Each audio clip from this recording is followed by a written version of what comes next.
Hello friends, welcome to my new blog. আর সেই সঙ্গে তোমাদের আমার পেজ এবং চ্যানেলে ওয়েলকাম। তো এখানে সকালে আমি ঘুম থেকে উঠে পড়েছি, জানলার পর্দা সরিয়ে বাইরের দিকটা দেখছিলাম। ওখানে কিছু লোক কাজও করছিল আমাদের বাড়িতে। এদিকে আমি বারান্দায় চলে এসেছি শীতের সকালের মিষ্টি রোদ এবং প্রকৃতিকে দেখতে। আর এখানে দেখো আমার মানি প্লান্টটা কিন্তু শাখা পলা বিস্তার করে বেশ ভালোভাবেই বসবাস করছে। যদিও রোদটা ওদিকে মানে সূর্যের আলো ওদিকে হয়, ওর পাতার উপরের অংশটা বাইরে, তো বাইরে গিয়েই ওকে ভালোভাবে দেখা যায়। যাই হোক, তবে সকালে শীতের সকালের এই মিষ্টি রোদটা কিন্তু সত্যিই উপভোগ্য। এরপর আমি চলে গেছিলাম আমার রুমে। আজকে সারাদিনে মোটামুটি আমি যা যা করি তার কিছু কিছু তোমাদের দেখানোর চেষ্টা করেছি। তো রুমে গিয়ে আমার তো খুবই খারাপ লাগছিল, কারণ অনেক দিন ধরেই কিছু গোছানো হয় না, রুমে সব কিছু অগোছালো হয়ে আছে, এই যে দেখতেই পারছো। আর ঘুম ঘুম থেকে উঠেই যেহেতু ভিডিওটা করা, তখন আমি বিছানাটা গুছিয়ে পারিনি। তবে আমার সব থেকে খারাপ লাগছিল আমার পড়ার টেবিলটা দেখে, কেননা অনেক দিন যাবৎ পড়াশোনার করা হয় না, টেবিলে আসা হয় না। এই দেখো একদম ধুলো জমে গেছে। আর পড়ার টেবিলে এত জিনিস বোঝাই করা ছিল, সেটা দিয়ে এখন আমার খাট বোঝাই হয়ে গেছে। তো এরপর আমি মোটামুটি কাজ চালানোর মতো করে নিয়েছি পড়ার টেবিলটাকে। আর রুম পুরোটা গোছাতে আমার আরও টাইম লাগবে। এরপর স্নান করে খিদে পেয়ে গেছিলো, তো বাবার একটা সেমিনার ছিল, সেখান থেকেই খাবার দিয়েছিল। সেটা বাবা কাছাকাছি বাড়ি হওয়ায় বাড়িতে দিয়ে গেলেন। এখানে কি কি ছিল আমি তোমাদের দেখাই।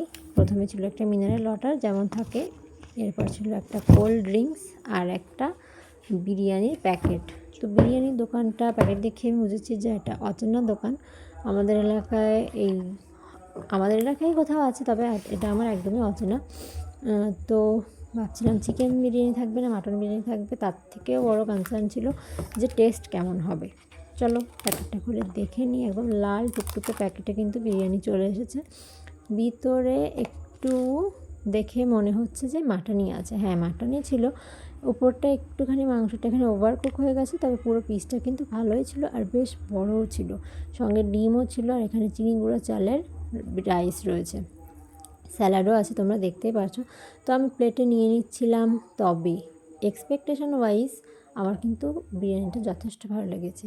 অচেনা দোকান হয়, এক্সপেকটেশন একেবারেই অল্প ছিল, তবে খেতে অনেক ভালো লেগেছে। আর মাংসটা সফটও ছিল, এখানে তোমরা দেখতেই পারবে কতটা ওয়েল কুকড হয়েছে।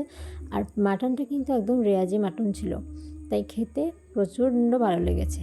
এরপর একটু রেস্ট নিয়ে বিকেলে আমি বাইরে চলে গেলাম। ফুল গাছের কী আপডেট, কতটা ফুল হলো সেটা দেখছিলাম। তো এখানে একটা রঙের গাঁদা ফুল ফুটেছে, এখানে একটু লাইট কালারের গাঁদা ফুল ফুটেছে, খুবই সুন্দর লাগছিল, তাই একটা ছবিও তুলে নিলাম। অনেকেই দেখছি বাগানবিলাস গাছ একদম ফুলে ভর্তি হয়ে গেছে, তবে আমার বাগানবিলাসে কিন্তু সবে ফুল আসতে শুরু করেছে। আর শীতকালে মর্নিং ওয়াকটা করা আমার পক্ষে পসিবল হচ্ছে না, তো আমি এখানে ইভিনিং ওয়াকটাই করে নিচ্ছিলাম। এই রাস্তাটা একদম নতুন করা হয়েছে আমাদের বাড়িতে, মেইন রোড থেকে আমাদের বাড়ি আসার রাস্তা করা হয়েছে এটা, না হলে বৃষ্টিকালে কিন্তু ভোগান্তির শেষ থাকে না। তো এখানে খানিকক্ষণ আমি হাঁটাহাঁটি করে নেওয়ার চেষ্টা করি, কারণ অন্তত 30 মিনিট হাঁটাটা মনে হয় খুবই জরুরি আমাদের সকলের জন্য, সেটা করারই চেষ্টা করছি।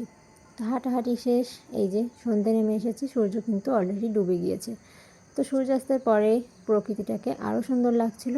আর এবার একটু চা খেয়ে নিচ্ছি সন্ধ্যাবেলায়, এরপরে পড়তে বসতে হবে। টাটা, দেখা হবে অন্য কোনো একটা ভিডিওতে।